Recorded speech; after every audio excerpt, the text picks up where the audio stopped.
आणि सगळ्यात अनुभवी कंपनी आहे मैको कंपनी. अनुभवी कंपनी यासाठी म्हणतो आम्ही 1964 साली या कंपनीची महाराष्ट्रातील जालना येथे स्थापना झालेली आहे. डॉक्टर बद्रीनारायणजी बारवले यांनी मैको कंपनीची 64 साली स्थापना केलेली आहे. 64 सालापासून आजपर्यंत म्हणजे 61 वर्षांचा प्रवास या कंपनीचा झालेला आहे.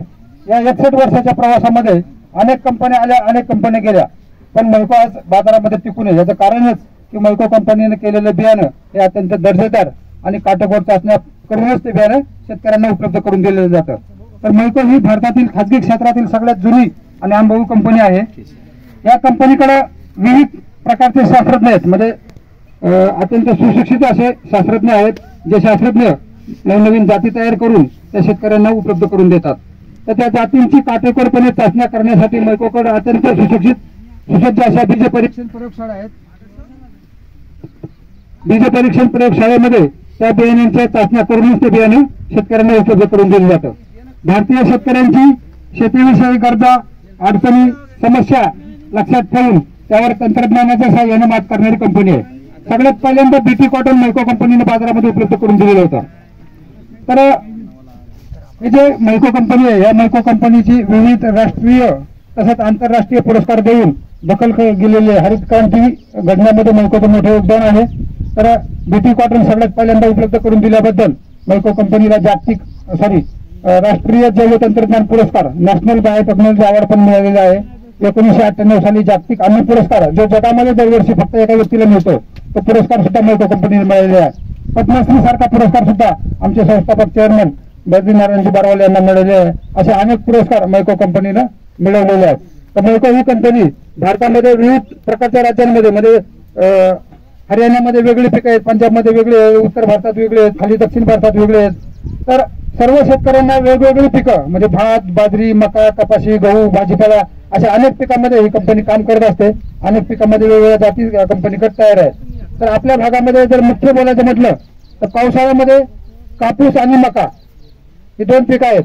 यासोबत अजून काय होतं? कापूस आणि मका सोबत सोयाबीन आहे. तर ही 3 पिकं आपल्या खरीप हंगामातली मुख्य पिकं आहेत.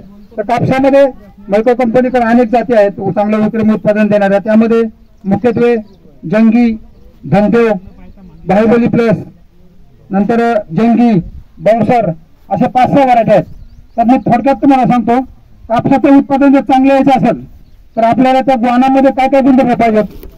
चांगलं म्हणजे आपण कशामुळे ते वाण निवडतो किंवा वाणाची निवड कोणत्या आधारे करतो, एक एक गुणधर्म सांगा. म्हणजे प्रत्येकाने ते वाण कशामुळे आपण निवडतो, त्या वाणामध्ये काय असं खासियत पाहिजे की जे आपल्याला फायदेशीर राहील. जास्त धरती भेटती पाहिजे, बरोबर. एकदम उत्पादन क्षमता त्या वाणाची चांगली पाहिजे, बोंड मोठं पाहिजे. अजून काय पाहिजे? सरकी जास्त पाहिजे, सरकीचं प्रमाण जास्त पाहिजे, त्यामुळे वजन चांगलं येणार आहे. अजून कमी पाहिजे, अटक कमी यायला पाहिजे, म्हणजे फवारणीचा खर्च आपला वाचायला पाहिजे, फवारणीचा खर्च कमी व्हायला पाहिजे, कमीत कमी फवारणीत चांगलं उत्पादन यायला पाहिजे. अजून झाड कमजोर नाही पाहिजे, तर तुटला नाही पाहिजे म्हणा.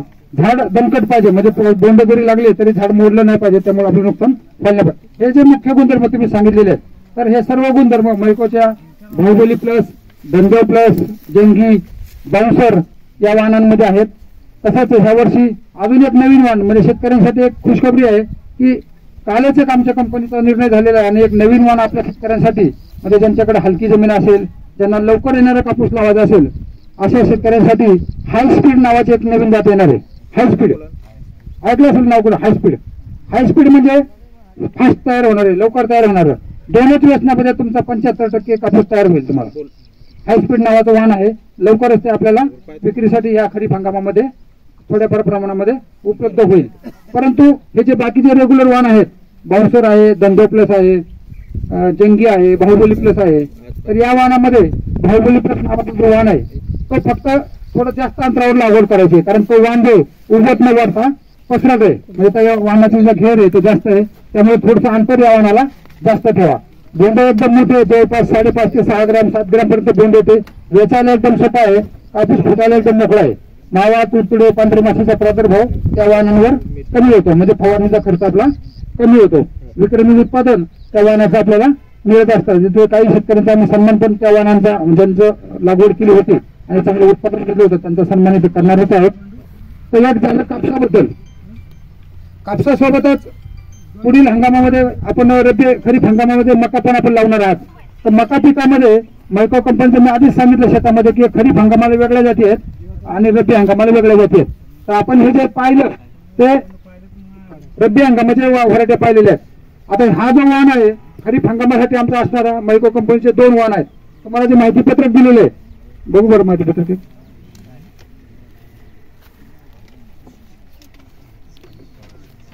माहिती पत्रकामध्ये फ्रंट साईडला बा 4064 आणि 3845 हे 2 वाहन आहेत.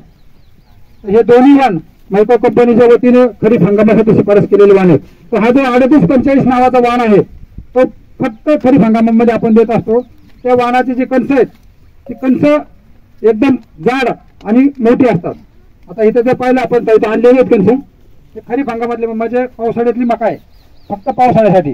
तर ह्याच्या जवळपास 18 ते 20 रांगा आहेत. एका रांगेमध्ये 40 ते 45 दाणे आहेत. दुसरं याची गिट्टी आहे. याच्यात आपण जर सोडले ह्याच्यात सोडलेले दाणे पण आहेत. याची गिट्टी आहे ती एकदम बारीक आहे. गिट्टी बारीक आहे, कणीस मोठा आहे. गिट्टी बारीक असल्यामुळे तुम्हाला या वाहनाचं सेलिंग पर्सेंटेज जास्त किंवा दाण्यांची जी टक्केवारी आहे एका क्विंटलमध्ये 85 किलो दाणे आणि 15 किलो फक्त तुमच्या गिट्टीचा भाग निघणार आहे. म्हणजे दाण्यांचा उतारा जो आहे रिकव्हरी जी आहे ती ही या वाहनामध्ये अत्यंत जास्त आहे. इतर वाहनामध्ये 70, 72 किंवा जास्तीत जास्त 75% रिकव्हरी असते. पण ह्या वाहनामध्ये तुम्हाला 85-86% रिकव्हरी आहे. मैको 3845 आणि आपण जे हे प्रत्यक्ष शेतामध्ये पाहिलेले आहे त्याप्रमाणेच हा वाहन शेवटपर्यंत हिरवागार राहणार आहे. म्हणजे कणस टोकापर्यंत भरलेले आहेत. कलर चांगला आहे, गिट्टी बारीक आहे, कॅप्सूल दाणे आहेत, वजन चांगलं आहे, उत्पादन चांगलं आहे आणि शेवटपर्यंत हिरवा राहणारा वाहन आहे. आणि हा वाहन पावसाळी असल्यामुळं या वाहनाची उंची जी आहे ते इतर वाहनापेक्षा थोडी कमी राहते. म्हणजे पावसाळ्यामध्ये आपलं वारा पाऊस यापासून पिकाचा बचाव व्हावा त्या उद्देशाने हा वाहन थोडासा उंची कमी आहे. पण एकदम विक्रमी उत्पादन देणारा हा मैकोचा 3845 नावाचा वाहन आहे. तर तसं आपण सर्वजण या कार्यक्रमास उपस्थित झालात. तर आजच्या कार्यक्रमाच्या माध्यमातून खरीप हंगामामध्ये जे मैकोची मका आहे पावसाळी हंगामात जी मका आहे 3845 या वाहनासोबतच 4065 नावाचं एक वाहन आहे.